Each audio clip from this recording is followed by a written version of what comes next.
नमस्कार मित्रांनो, आज मी तुम्हाला अध्यात्मातील अतिशय महत्त्वाचे स्तोत्र म्हणजे रामरक्षा स्तोत्र याच्याबद्दल माहिती सांगणार आहे.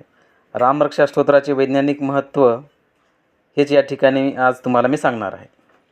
रामरक्षा स्तोत्र हे बुद्ध कौशिक ऋषींनी रचलेले आहे.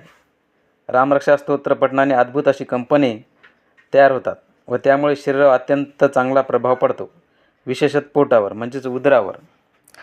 आता आपण बघतो की युरोपियन स्त्रियांमध्ये पोटाचे विकार जास्त प्रमाणात आढळून आलेले आहेत. त्याचं कारण असं आहे की त्यांच्या बोलीभाषेमध्ये आर अर्थातच र या अक्षराचे उच्चार अत्यंत कमी प्रमाणात आहे, म्हणजे नगण्यच आहे.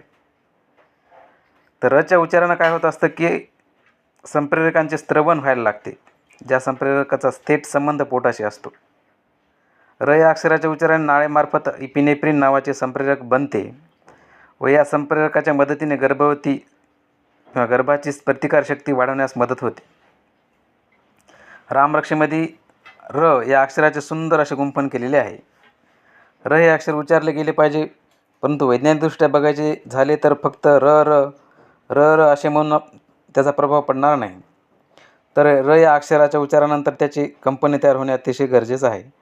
कंपनी तयार झाली तर इपिनेफ्रिन तयार होतो आणि तेव्हा होण्यासाठी ते काही कालावधी लागतो. उदाहरणार्थ जर क्षणाचा अवलंब न ठेवता धाडधाड आपण बोलत राहू तर समोरच्या व्यक्तीला ते समजणार नाही आणि ते लिहायला सांगितलं तर व्यवस्थित लिहिल्या पण जाणार नाही किंवा ते चुकीचे लिहिल्यात जाणार. अगदी त्याचप्रमाणे केवळ र र असे म्हटल्याने इपिनेफ्रिन निर्मिती त्या गर्भात तयार होणार नाही. त्यासाठी र या अक्षरानंतर काही ठराविक लुप्त असे तत्सम वर्णाक्षरांचे उच्चारण होणे महत्त्वाचे असते. रामरक्षेमध्ये अशाच अक्षरांची रचना करण्यात आलेली आहे, ज्यांच्या उच्चाराने इपिनेफ्रिन निर्मिती योग्य प्रमाणात होते. केवळ गर्भासाठीच नाही तर जन्मानंतरही जर व्यक्तीने रामरक्षेचे पठण नेहमी केले तर कुठल्याही प्रकारचा आजार माणसाजवळ येत नाही.